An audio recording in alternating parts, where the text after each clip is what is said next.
j'ai proposé de savoir pourquoi on riait, mais je ne vous ai pas demandé pourquoi on souriait. Le sourire, c'est quoi? Pourquoi est-ce que vous souriez? Pourquoi c'est indispensable de sourire? Pourquoi est-ce qu'on sourit? Alors, oui.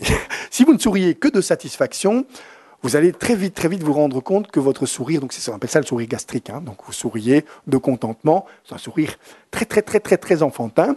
Si vous n'avez que ce sourire-là, vous devrez aller consulter, parce que vous aurez un jour le sentiment, effectivement, qu'il s'agit d'un sourire un peu niais. Ce n'est pas du tout le cas de votre sourire, hein, mais c'est le cas de celui que vous définissez, c'est-à-dire un sourire, le sourire de contentement. Celui-là n'est pas relationnel, il est exceptionnel, c'est très rare. Il faut vraiment un grand contentement pour que seul dans une pièce, vous vous mettiez à sourire. Le sourire, il est d'abord, le vrai sourire, il est relationnel. Il assure en permanence l'autre de votre tendance à le pacifier, à pacifier l'environnement. Parce que de nouveau, quand vous souriez, le vrai sourire, vous montrez que vous n'allez pas mordre. D'ailleurs, il y a des espaces où il n'y a pas de bon ton de sourire, hein. Le métro, par exemple, qui est un espace où vous allez vous retrouver dans une situation complètement déshumanisée. Vous allez vous faire toucher par des gens que vous ne connaissez pas. Vous allez réduire votre distance sociale. D'ailleurs, s'il y a beaucoup de places dans le métro, s'il y a des places en binôme qui sont restées libres, mais que malgré cela, vous allez vous asseoir à côté d'une personne, il va toujours faire ça.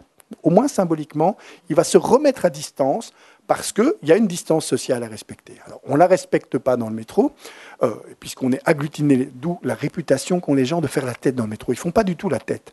Et une expérience qu'on a réalisée le montre, si vous faites rentrer quelqu'un dans le métro et vous lui demandez de sourire, eh bien les gens vont s'écarter de cette personne-là, parce qu'elle est vécue comme étrange. Simplement parce qu'il y a un pacte qui est se déshumaniser. Si vous voulez un peu plus de place dans le métro, souriez. Quand vous rentrez dedans, si vous voulez encore plus de place, vous souriez et vous dites d'abord « Bonjour tout le monde ». Vous allez voir, vous aurez beaucoup plus de place parce que les gens vont vous trouver terriblement étrange et que vous ne respectez pas ce pacte qui est un pacte, finalement, qui permet de ne pas rester humain. Parce que si on est humain, il faut sourire. Vous devez pacifier votre environnement. On apprend beaucoup aux enfants à être polis.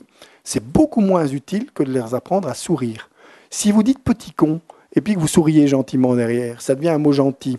Si vous dites bonjour, et puis vous ne souriez pas, effectivement, c'est de l'agression. Quand un enseignant ne sourit plus, dans une classe, il est en danger, parce qu'il ne va jamais pacifier cette classe.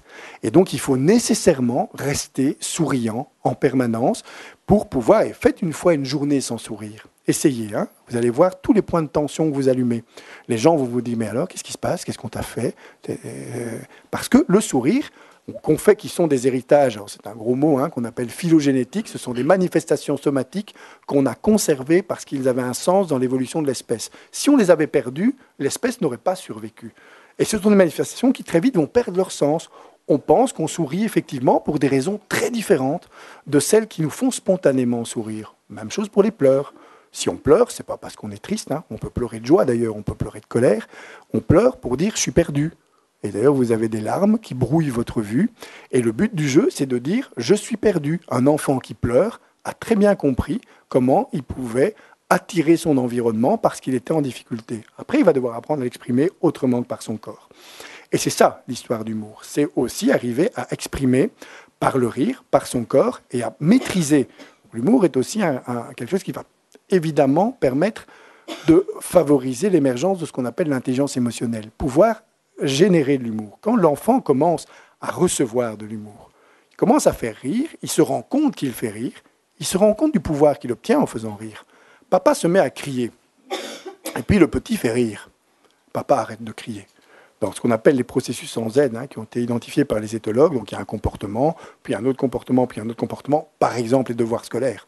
Ça, c'est un espace remarquable de construction. Est-ce qu'il y en a qui s'énervent en faisant les devoirs avec leurs enfants? Ici, dénoncez-vous. Oui? Non? Personne. Des aliens.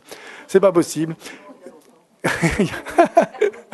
Mais ceux qui sont aux prises et qui sont sincères s'énervent de plus en plus. C'est ce qu'on appelle l'hyperparentalité. On a tendance effectivement à s'énerver parce que ça éveille chez nous une énorme angoisse. Serait-il bête? Serait-il moins capable que les autres? Le temps va commencer à nous parasiter, le temps court. Il est 6h à 6h30, tu dois avoir fini ses devoirs. Parce qu'il y a Bob l'éponge notamment, et que c'est une urgence. D'ailleurs, nous, on prescrit les Bob l'éponge aux familles. On vous expliquera pourquoi après, mais on prescrit vraiment des Bob l'éponge parce que, effectivement, le devoir suscite une tension extrême qui s'évacue dans des processus en Z. Alors, dans la recherche qu'on a réalisée, on voit que les enfants ne pensent plus. mais ne souffre pas. Si vous criez vos questions, si vous criez des questions, des réponses en même temps, et si vous vous mettez à hurler 3 questions à la suite l'une de l'autre, l'enfant arrête toute activité cérébrale. Alors la bonne nouvelle, c'est qu'il ne souffre pas tant que ça. Il dit « maman devient folle » pendant cette période-là. Et il se met à souffrir quand papa s'y met. Quand papa dit « arrête, je vois que tu t'énerves, je vais le faire ». Et 3 minutes après, papa s'énerve aussi. Alors, et là, l'enfant se dit « c'est moi ». Et il va se mettre effectivement à transformer son plaisir d'apprendre en soulagement de donner des bonnes réponses, parasiter son plaisir d'apprendre par plein d'anxiété. Et effectivement, aller réfléchir à la période où vous avez décidé que vous étiez mauvais en maths, pour ceux qui sont mauvais en maths, vous allez retrouver à des périodes très anciennes de votre développement, où vous n'avez pas une bosse de maths moins développée qu'un autre, simplement, vous avez décidé que les maths étaient dangereux parce qu'ils faisaient exploser les gens autour de vous et qu'ils généraient chez vous de l'anxiété. C'est pour ça que le rire est terriblement utile dans les devoirs, parce qu'il interrompt les processus en Z quand on est capable de rire. Manque de bol, il ne l'interrompt pas tout le temps.